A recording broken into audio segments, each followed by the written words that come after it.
Thanks so much for joining. How you doing? Doing great, Randy. Thank you for having me. Really appreciate it.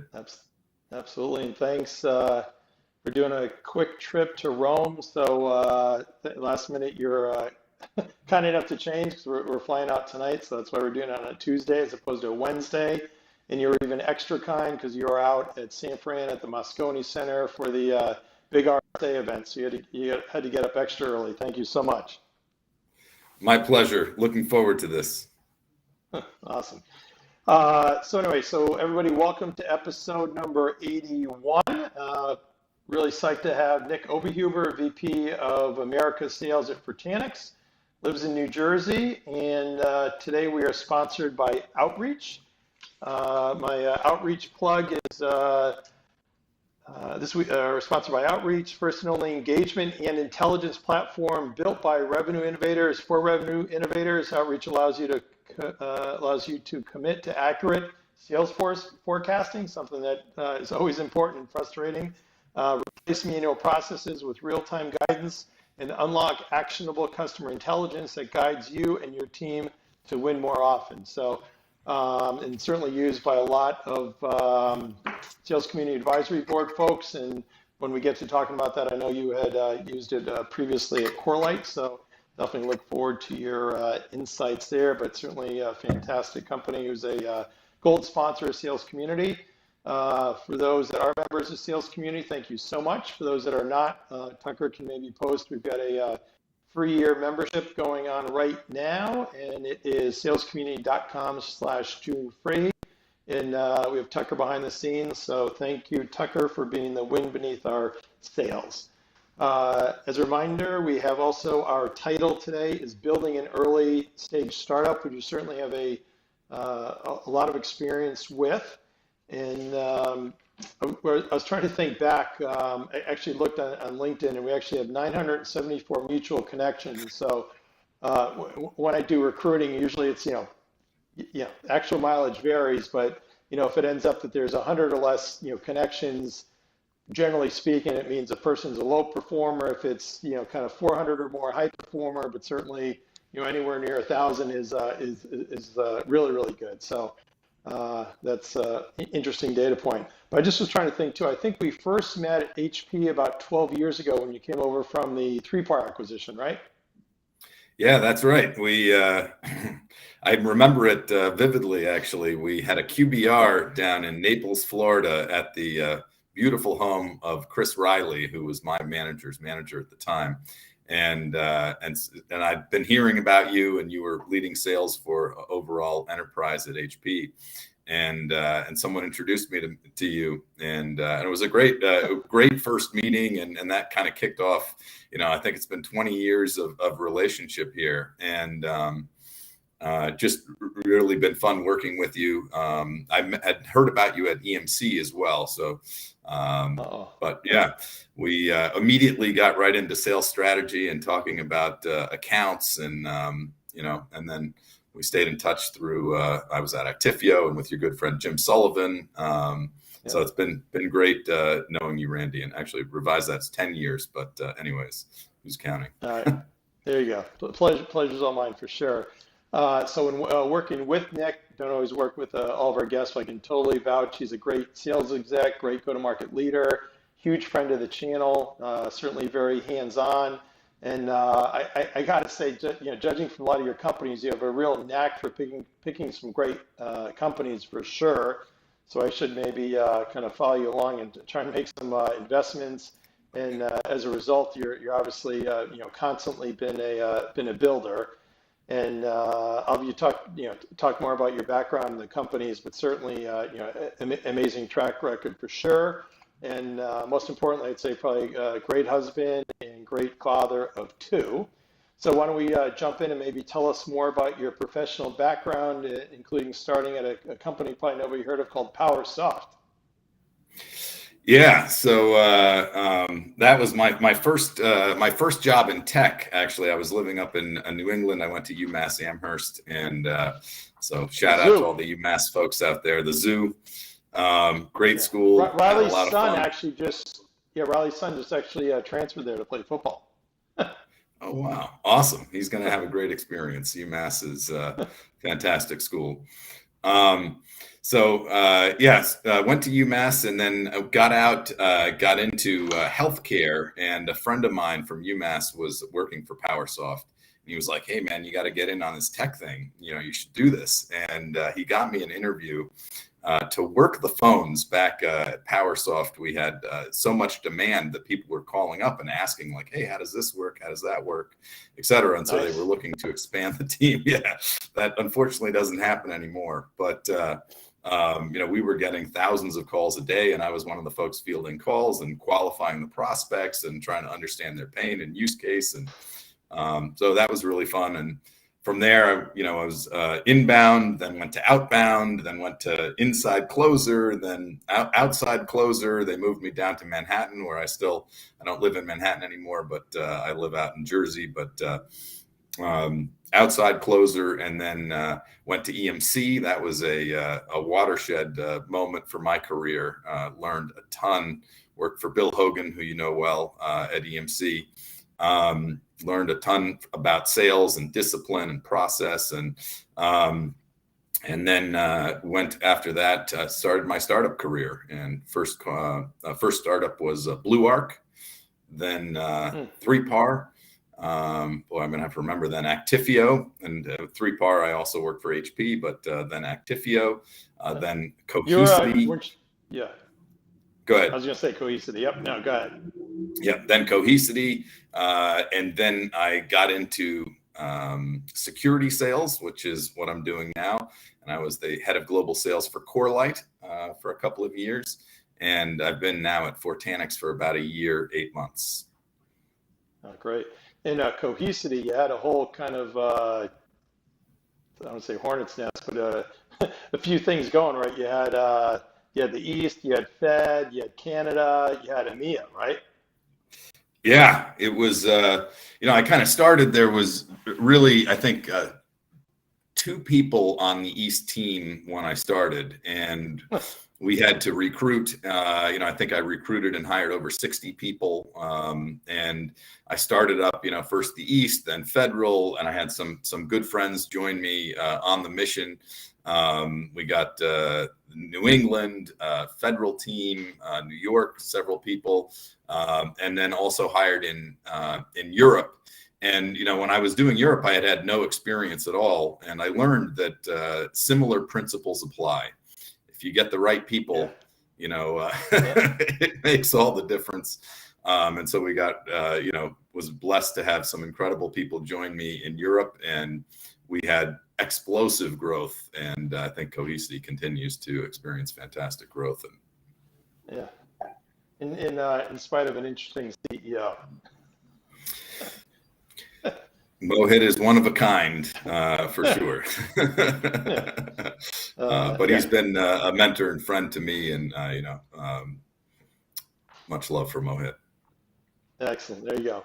All right. What about telling us more about Fortanix? I think you're the first leading edge encryption company, and it's kind of, I guess, kind of high level. I look at it as a kind of really modern version of encryption, which is so important these days. Yeah, I mean, the neat thing, as I was looking around for my next challenge, I was in security, but I had a foot still back in the kind of storage and backup days, and I looked around, and actually Mohit is the one that introduced me to Ambuj Kumar, who's the CEO of Fortanix. So that was great, and we had a great discussion about, what's possible and why is encryption so important right now. And if you look at, data privacy laws, they just continue to, there's more and more of them all the time. You've got in Europe, kind of started it out with GDPR and then Schrems 2, and then New York, now you have regulation in California and New York and several other states. And so the privacy laws just keep getting more stringent all the time. And really, it's all about making sure that the data cannot be stolen and misused. And in the encryption game, what you're really trying to do, all of encryption, in security, all of security is about protecting your data. And encryption is the foundational piece of data protection. And so we are able to help companies protect their data wherever it lives, in the cloud, in SaaS, on premise, in the data center, wherever it lives. And we're able to do it in multiple different ways. We have a platform that gives you the ability to encrypt, to do key management, to tokenize, to do secrets management. And in the way that most other encryption companies have come up, they've had to build separate or acquire, in many cases, separate products for each of those categories. And we do it all in a single product, in a single pane of glass. Doesn't matter where the data is living, in the cloud, in SaaS, on premise. You get a single way of reporting on that, and so it's all API first, in the sense that we support DevSecOps very well. So people that want to build encryption directly into their applications, they can do so with Fortanix. That's great. Who do you usually sell to? Kind of what decision maker levels? Yeah, so in the big banks, so we sell to kind of Fortune 2000 and above mostly, although we do have some up and coming startups that are very interested in our product, and then some financial institutions, but mostly we sell to the big boys, Fortune 2000.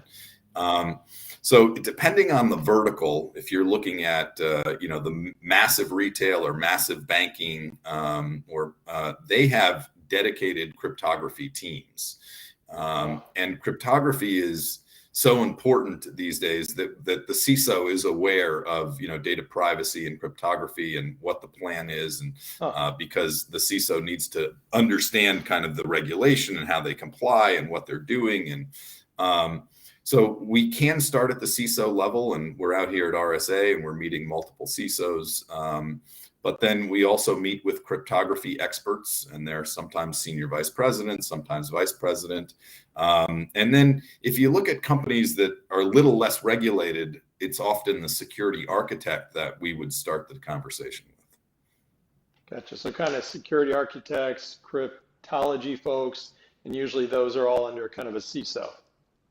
Yeah, it's all we are a security first company, so we're selling mostly to the security organization.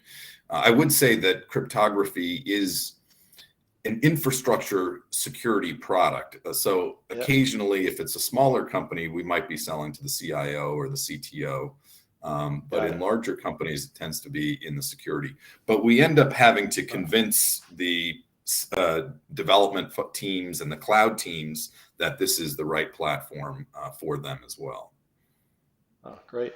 And then what can you talk to relative to the size in terms of number of customers or revenue or bookings at all there?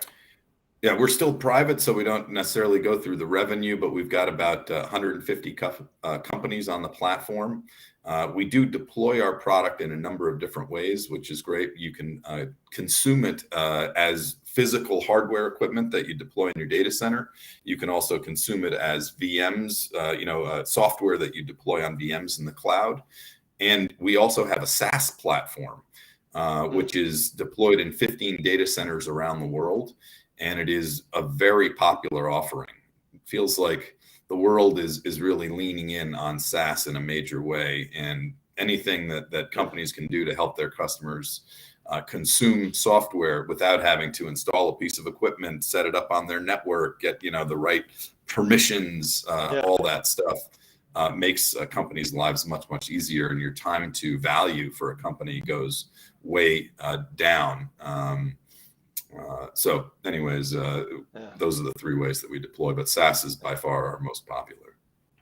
Yeah. So assume that your kind of the motivation, you want to have the reps to sell the SaaS, but a lot of times the trick is, kind of a one-time license or kind of on-prem deal is a larger deal, SaaS is smaller. So do you kind of motivate the reps through the comp plan accordingly?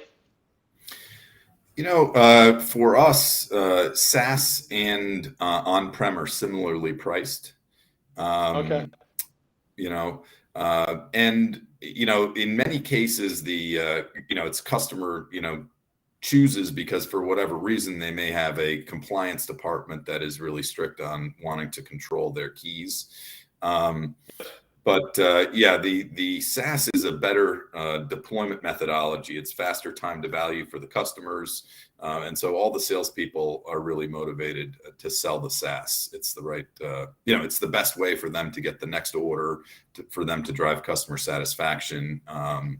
And if it takes you a while to deploy something, then you can't get to that next order. And so all the salespeople are well in tune with that, and that's where we're focused. Great. And I know you said you sell to the big boys and girls. Any customer kind of in particular you may want to tell a story about? That's a good question. One of the wonderful organizations that's chosen to bet on Fortanix, and they've done so a couple of times, but we have a public case study with them, is Goldman Sachs. And they had a challenge where they were looking to take data from their on-premise data lake and move it into the cloud to back it up. And as soon as you get data into the cloud, it absolutely needs to be encrypted across the board. And so they selected Fortanix. We were able to deliver a unique client-side encryption solution that allows them basically, as they're flowing the data into the cloud, to encrypt all of that data so it can live in S3 in an encrypted state. And then also intelligently bring it back down. So it can go up encrypted, down decrypted. And we've written a joint blog with them, and they're happy with the solution, and we're really excited about the partnership. That's great. Yeah. So for those that aren't that familiar with selling to Wall Street, typically, they're all great and everything else, all the accounts, but typically Goldman Sachs is definitely the gold standard, probably the hardest account to get into. So the fact that you have them, number one, is huge, and typically they don't do public references. So the fact you have a public reference, so that's really amazing. So congratulations for that. Thank you. Yeah, it was hard fought, but they are an amazing company with some of the brightest folks, and they take technology really seriously. And so it's I always feel like the friend to the younger company is people that really understand tech, because then they trust themselves to make a good decision. Yeah, they wouldn't. Otherwise, it's a risk, right? I mean, it's amazing. So on the side, kind of talking about competitors, it seems like you've got an amazing product market fit, and you're definitely unique from companies that I know of. So do you actually really compete or have competitors? We do compete, and we overlap with several companies out there. But when we get into deals, often, if it's a cryptography savvy group and the decision is being led by the security team, we do tend to have great success in getting adoption from those folks. And the product is just very differentiated. As I was mentioning, kind of a lot of the competition might do one thing really well. Maybe they do, key management well, or they do tokenization well, or secrets management well. But maybe they don't have as good an API integration. And so what we give the customers is this platform that gives them the ultimate flexibility to go in this direction or that direction, and and they just love that. That they can satisfy their development team, they can satisfy their cloud team, they can it's as we had a customer tell us, it's for the first time in security I can say yes you can, and that was Fortanix was able to deliver that for this customer. And so he was a rabid sponsor of ours, and continues to be a great reference. That's great. So last question on Fortanix, then we'll move on. We're getting some great questions. So what's your commercial? If you're talking to a recruit, what do you say? I think, Fortanix is just a great place to work. We really believe in kind of radical transparency and replication, so people helping people and people being honest with each other. And so it's a great culture. It's just a great company. The product market fit is right on point. The market is moving in our direction. We have the top names in the industry using our product, so there's a lot of market validation for the product and the functionality, so a great place to work. And I think we've got the right attitude too. Startup people on the sales side that understand what it takes to do this, been there, done that, and what it takes to be successful, and that it's a marathon, not a sprint. And so I think it's a great place for people to come and jump on a rocket ship. Awesome. And great answers. Thank you. So for those that are posting comments or questions, thank you so much. I promise we'll get to them. A couple I just want to highlight is shout out to Cohesity and Actifio Vets. It says LinkedIn loser. I'm sorry, LinkedIn user. Sorry, LinkedIn user. Freudian slip. So anyway, so sorry, don't see what your name is there. And then Michael Nadin says cross-domain encryption is hugely important in growth industry with the advent of cloud migration, and the fact you are crushing with Goldman Sachs speaks volume. Totally violent agreement. So we're moving on here to our topic, which fortunately the questions fit right into it great. So building an early stage startup. So why don't I maybe start off with some of the questions that we have here. So one again from the LinkedIn, a LinkedIn user says, hey, Nick, Randy, can you share your primary qualifiers to a successful startup rep? Awesome. Yeah. So, the first thing I would just say about, startups, and I'll hit that question is, and this, Randy, I think, from your interaction and things you've done. Yeah. Startup is really, it's a marathon. It's not a sprint. And you need an incredible team, to make it work.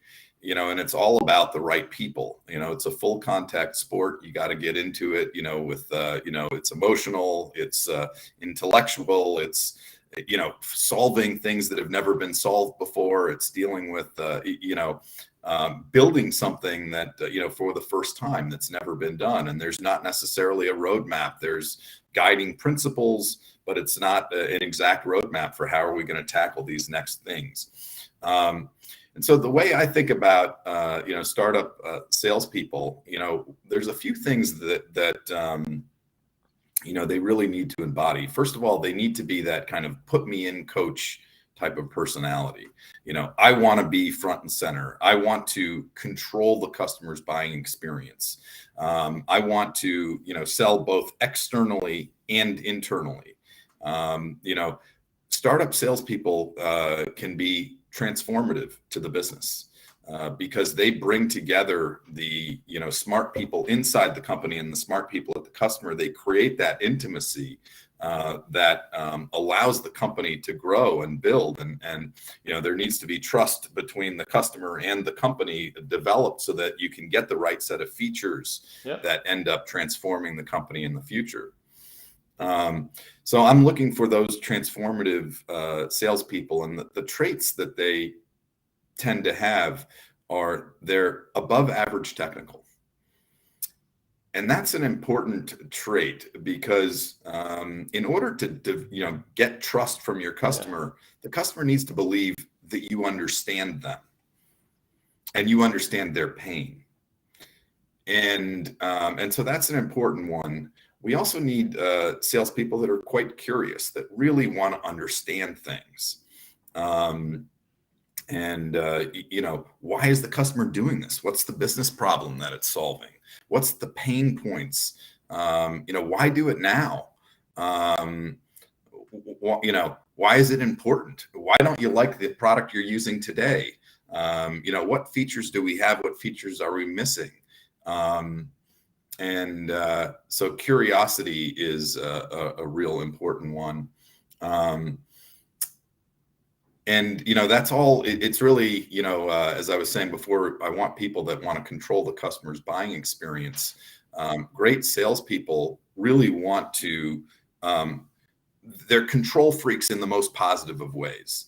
They want to control everything related to their customer's experience. And so, having that controlling element, and to control it, you got to understand it. So you need to understand why the customer's doing this, why this technology can uniquely solve the problem. So really look for that. And, of course, I look for, if I can get them, great startup experience. But I've also taken risks on folks that haven't had as much experience, but really exhibited that, the other elements, curiosity, and building relationships. So those are some of the things that I'm looking for, kind of in the great salespeople. Got it. Great. I've had some amazing. Sure. I've been lucky to have some of the, I feel like most incredible people in our business work with me, and it's just been such a pleasure. Some of the guys like Tom Mess and AJ Vecchiarelli and Chris Eng, and Stefano Pirovano, Paul Shatlis, Steve Richard, and I've got a bunch on the team today that I'm also really thrilled to work with. But those are some of the folks from my past that I've worked at multiple companies together with, and had so much fun and had so much success together. That's good. And then I won't rehash what you said, all great points, but I think one of the nuances of selling internally is the note being able to talk to product management or actually engineering, right? To understand the product and the fit. And, a lot of times, that's kind of a brain cycle that I find folks are not really that used to. And then what about the importance of having customer relationships, right? Because if you can get any of those first at-bats and have pre-existing relationships, that can help a lot too, right? For sure. Just to comment on, I think you're spot on with your assessment of talking internally. And it's interesting because people's instinct, when they're dealing with people internally, is that, hey, they should just know this, or they should be on board. And, you can kind of think about this idea that the salesperson, in the world of a salesperson, the customer is God and everyone else is downstream from God. And if you take that too much to heart, then you miss the way to sell internally. You have to enfranchise your internal sponsors just like you have to enfranchise, your customers, because, they have other things to do. They're, very, very smart people in some cases, that have created amazing value out there. And so you need to, qualify well. You need to understand why someone's doing something. You need to give your internal sponsors the benefit of why this is important to do. It's not enough to just say, oh, the customer wants it, so do it. So I think you're making an excellent point there. And sometimes too, it's hard. It's hard. Sometimes I find too, it's harder to sell internally than the customer. Sometimes the customer is the easier sell, and internally trying to get engineers. And then sometimes engineers could say, oh, no, well, the customer is stupid. They don't realize they should do this, they should do that. And I'm like, well, guess what? They're the ones signing the check, so maybe we should listen to them. Yeah, I mean, there's there's the carrot and stick internally as well. But I always feel like when you bring the parties together, and then the internal folks can see how smart the customer is, and the customer can see how smart the internal folks are, and people understand what the motivation is, why, and why it's in their interest to do it, then a lot of magic happens. Totally. And another question we have here is, what are the differences from a large establishment company rep versus a small company? And not just maybe talk about the rep, but kind of the differences that you see between kind of bigger company and smaller company. And you had Sure. I guess the only big company, some of your smaller companies got bigger, but HP, I guess, would be your one big company experience, and everything else was smaller. So you've got a good perspective. Sure. It's interesting. I would describe it this way, Randy, and you'll know what I'm talking about.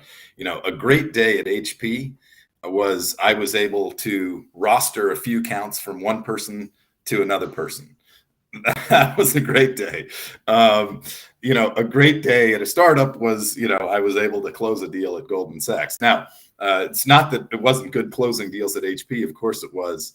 But that was almost easier than some of the internal stuff because there was a lot of hard barriers. So your ability to have an impact at HP is in a smaller swim lane than it is in a smaller company. But that comes with its pluses and minuses. The people that thrive at small companies really want to add value and create value in a lot of different areas. In a big company, you've got a lot more structure. Most of the stuff has been figured out. So you come in, you do your job, and it's well defined, and you know what success looks like because your manager can say you do these 3 things and you're good to go. In a small company, success is not well defined. It could be selling, 500,000. It could be selling 5 million. We don't know yet. We got to figure all that stuff out. And, in a big company, your product is going to do 90% of what the customer needs, most likely. And the customer is going to have some relationship to it. They're going to know, it does these things and it has this reputation and these people are using it.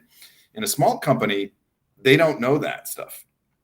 So you need a salesperson that can really help them understand and have customer empathy to help them understand why this product is the right product and get into minute detail because engineers who buy this stuff need minute details.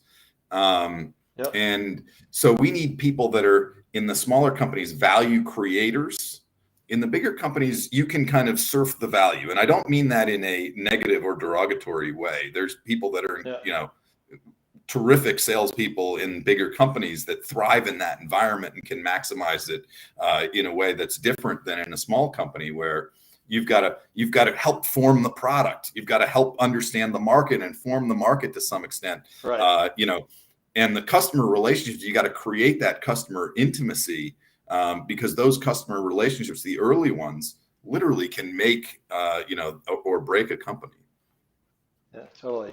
I've kind of done big and small, and at the big companies, I'm always amazed. You have the people that whether it's individual contributors or leaders that will kind of bitch about things. And like, you got to be kidding me. Like, all the help and support that you have, like all these pre-sales teams, you have all these partners. You're at a smaller company. You're chief cook and bottle washer, right? You are the technical resource. As you said, you are the partner business manager. You are the proposal person. You can go on and on and on. Like, you don't realize how good you have it. But at the same time, as a sales leader, I'd always try and bring some of those best practices from smaller companies. And I would say, HP or wherever, hey, we're doing some things, but there's so many great best practices that everybody's doing. So let's figure out, how can we share and cross-pollinate. So if you're happen to do something, great in the Northeast, okay, how can we share that with somebody in Southern California and vice versa? But kind of this notion of continuous improvement and sharing a lot of times gets lost at a big company. Where at a small company, that's what everybody thrives on, right? Totally. You're looking for threads. In the beginning, it's the wild, wild west. And you find a thread, you pull on it, you find more success, you find another thread, you pull on it. In my experiences, usually you have someone that you're lucky enough to get a great salesperson early and they figure it out. And then you're like, all right, that's how we do it. And then you start, everyone, and you start doing that and more. And then, it starts out, every deal's a snowflake, then fewer deals are snowflakes. Then you start having a repeatable sales process and all that takes time. People that are value creators that figure it out. And then you can start to find the common threads that ultimately lead to that repeatable sales process. Yeah, that's great. So we have another question. Hi, Nik. We've worked together in the startups 3PAR and Cohesity. Great to see you here. Can you speak to the importance of sales reps becoming more proficient than ever in their product, the competition, and the customer's business, especially in the context of a startup? Yeah, I bet that's Chris Eng. Great to hear from you, Chris. There you go, Chris. And thank you for that question. He's one of the greats from my past that I've worked with. So Awesome. Just guessing, And by the but I way, bet it's if Chris. it's not Chris, feel free to say who you are so we give you credit. Anyway, go ahead, Nick. Yeah. So yeah, I mean, I think and Chris actually came. If it is Chris, he came from the SE side. And one of the things that I've learned doing startups for a while is one of the backgrounds that is extremely impactful in a startup is people that have come from the technical side. And again, I think it's as the market has gotten more crowded and there's more and more companies in the space, the customer, it's interesting. You walk around RSA, there's some, I think, 2,000 exhibitors, and imagine being a customer and trying to sort that out on your own. They really need someone that can guide them and hold their hand through the buying process, that they can trust and that they can bond with. And it just continues, there's so much money in technology that, the investment continues to be big. Great startup salespeople really need to understand their product, their market, their industry, their competition, why they can help transform the customer's, pain into positive. And it just, more and more that background of really understanding and being a trusted advisor to your customer is critical as the competition continues to scale and the investment continues to scale. Awesome. And I'll give you, I'll plug my book, Your Go-To Sales Advisor. Tucker, maybe you can put up the link, salescommunity.com/book. So I've got a bunch of great sales leaders that contributed, including Nick. I think you kind of touched on it. Anything else you would highlight? You've got a great write-up on building trust with your customer. Yeah, thank you. And thank you for writing that book. It's, I actually... This is right. Awesome. Yeah. So, I love the book, and I got some terrific nuggets, out of that book. One of the great forecasting nuggets in there, why buy my product? Why buy it now? Was one of the things that I was reading in there I really liked. But anyways, simple, but right to the point. I was kind of touching it on with that last question, but building trust with the customer, particularly in a startup, is absolutely critical. You have to build customer intimacy, and you have to, it takes some courage as well. You have to ask the difficult question, why are you choosing my product? Why not do this with another product that you know better? And you kind of test your champion to understand, do they know why they're doing this? Because sometimes as salespeople, you can think, oh, we have a great relationship. Maybe it's the relationship that's driving it. And, what I've discovered is the relationship will open the door. But then you have to have a lot of substance behind that. And you really have to be an expert in your product, your industry, your competition, the other ways of solving the same problem. And anyways, I think those are the things that I was trying to get across there, that, challenge yourself to know your product, know your customer, know your industry, because that's the way that you will get trust from the customer. Gotcha. Awesome. And if we talk about sales tools, I know you had used outreach before, and I think your words were you consider it the gold standard. Yeah. For the BDR team, that's doing outreach and putting customers in email sequences, I think that outreach is, they pretty much wrote the book on it, and we used it very successfully at CoreLight. It's a terrific product. I think that people that are thinking about that, I think that's one. And I know that they've expanded their product line beyond that. But we used primarily the email outreach, or the email sequencing, which is really a powerful tool. If you send one email, you get no engagement. If you send two, you maybe get a slightly higher, but it's when you get into 3, 4, and 5, and they really wrote the book on doing that successfully and why it works. And so a great product folks that are building a team that's reaching out to customers. Yeah, there's a great AI company called Data Robot. I'm a investor and advisor with, and they've got kind of one of their internal write-ups is it's a outreach we use as a great sales engagement and prospecting tool to help organize our tasks, set prospecting cadences, and increase outbound messaging volume. And they kind of have that on one of their kind of key go-tos as they're onboarding reps and making sure they're inspecting reps' behavior. What about examples of any great sales leaders you've worked with and why? Great sales leaders that I've worked with and why. So I have, worked with some terrific sales leaders. I consider you amongst them, always challenging, what else can we be doing in this deal? And sometimes it's on the technology side, sometimes it's on the partnering side. I remember an early lesson from Bill Hogan. I learned he was my kind of second line manager at a very formative time in my career. I think I was late 20s, early 30s. And two experiences that are sort of seared in my mind from Bill. One of them was if you have a meeting with a customer, if you will, the cost of a customer meeting is a crisp follow-up thank you email with next steps and a little bit of what you talked about in the meeting. And he was, super passionate on that topic. And I use that every day. I always challenge myself. If I'm meeting with someone, I'm sending them a follow-up thank you note with what was covered and next steps.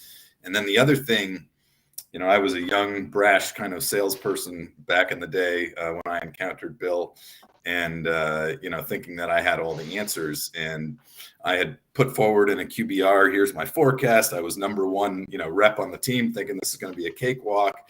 And then Bill, proceeded to help me understand that there were some things that I could be doing better. And, he was a big believer in alliances and using your alliances and your partners of all types to understand, are you ahead? Are you behind? What else are they looking at?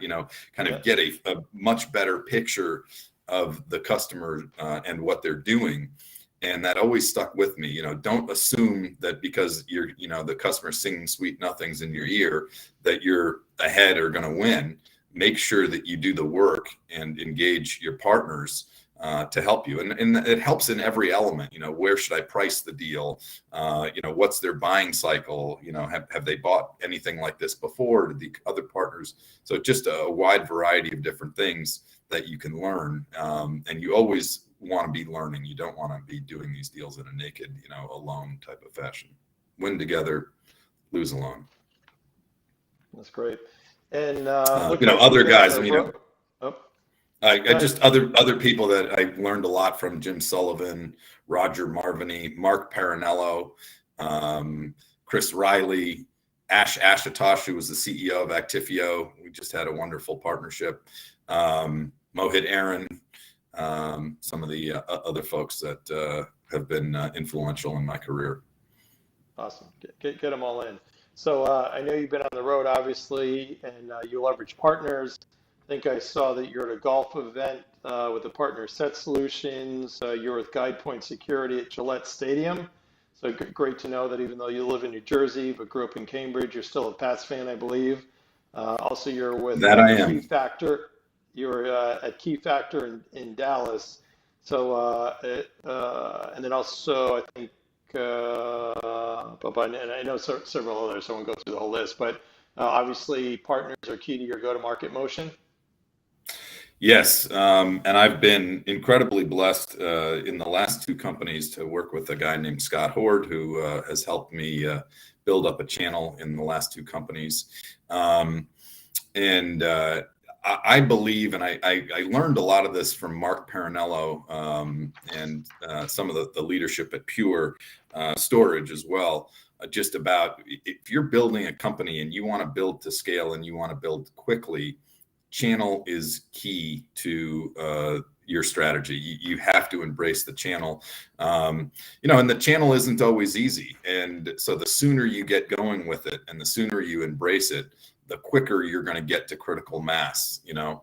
Yeah. And you know, you might start out with, you know, 1 or 2% of leads coming from the channel, and where you're ultimately going is something like 35 to 50% of leads coming from the channel. But you have to invest and remain committed, and that's what we're doing here at Fortanix. And by the way, I report to a wonderful leader here at Fortanix, Joe Hold, who I'm having a great time working with.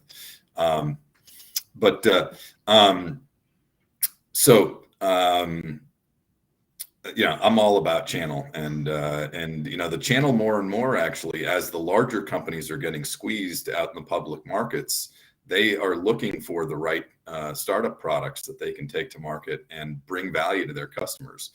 And what we're hearing a lot from customers is that, you know, the innovation is taking place in the startups, not in the big companies. And so they are, you know, more and more, as they want to protect their companies from harm, are looking to the startup community. And so the channel is embracing startups more than they have in the past. So it's been a symbiotic, wonderful process. And, you know, I love the guys at Set Solutions, the team at GuidePoint. I was just at a GuidePoint event last night.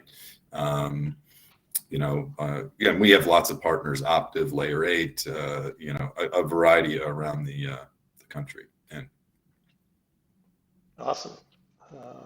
Very cool. So we're just about done here. Time flies when you're having fun. If Nour were on, he would ask you, and you've already said some great things, but any other PG stories about any of our experiences? you know, what I've enjoyed so much about working with you, Randy, is there's no pomp and circumstance. You know, there's no, you know, no BS. You tell it like it is. You give great advice, you know, and you're a regular guy, even though you've accomplished so much, you know,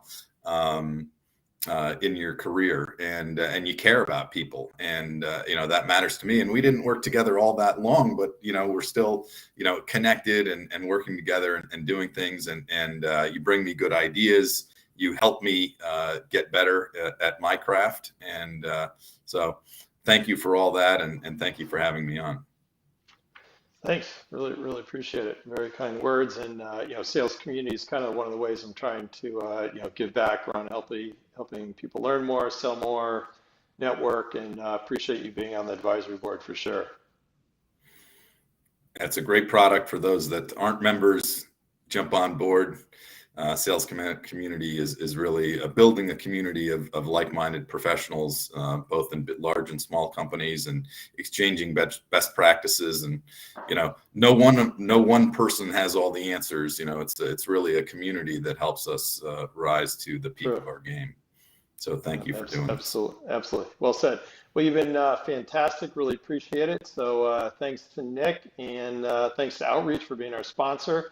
Next week is going to be episode 82. Excited to have Andy O'Brien, who is now CRO Open Legacy. He's got a fantastic past career early on EMC, and running some key business units as they had grown. And his topic is something you're passionate about and touched on, called building trusted relationships. And we're going to have Alexander Group as the sponsor for that. So, all right, everybody, Tucker, make sure this gets posted. So for those that have seen it and want to share it, feel free. We usually get within the first week between kind of 1,000 and 10,000 views. So certainly something that has a good following. And you can also go to the sales community site. We are booked out every week now, actually through July of 2023. So July of next year, and has some great folks lined up. So Nik, really appreciate it. Enjoy RSA, and thanks for getting up early, and thanks for fantastic wisdom, and look forward to continuing to watch your amazing success. Thank you, Randy, and say hi to Andy O'Brien for me. Great sales talent. Definitely.